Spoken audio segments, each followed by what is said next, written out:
Hello বন্ধুরা, প্রত্যেক দিনের মতো আজকে এসেছি আমরা একটা জল প্রবলেম দেখতে। প্যানাসোনিকের ইনভার্টার এসে আছে পেট্রনের, জল পড়ছে। আমরা এসিটা খুলে নেব, কত জল পড়ছে আমরা দেখতে থাকুন। আমাদের এসিটা খোলা হয়ে গেছে, খোলার পরে কতটা জল পড়ছে সেটাই আমরা খোঁজার চেষ্টা করছি।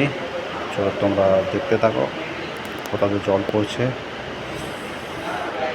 ফোনে টর্চ মেরে দেখছি কোথাতে জলটা পড়ছে। কাস্টমারের কল ছিল, আগের দিনে প্রচণ্ড জল পড়েছে, জল পড়ার কারণে পুরো মেঝে ভিজে যাচ্ছিলো। তো আসার পরে আমরা জল এখনও কিছু দেখতে পাইনি। ড্রেন লাইনটা কিছু নোংরা থাকার জন্যে আমি ড্রেন লাইনটা পরিষ্কার করে দিয়েছি। অল্প কিছু নোংরা ছিল, ড্রেন লাইনটা মোটামুটি এসি ক্লিয়ারই আছে, সামান্য কিছু নোংরা ছিল থাকার কারণে জলটা ড্রপিং হচ্ছিল আশা করতে মনে হচ্ছে।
আমরা ফোনের টর্চ মেরে দেখার পরেও এক ফোঁটা জলের কোনো চিহ্ন পাইনি জল পড়ার। তো বডিতে সামান্য জল লেগেছিল, দেখেছি লাইট মেরে দেখছি জল পড়ছে কিনা।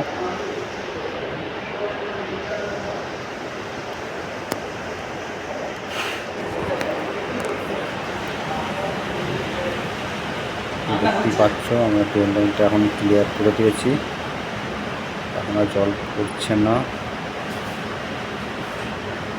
ড্রেন লাইনে ক্লিয়ার হয়ে গেছে।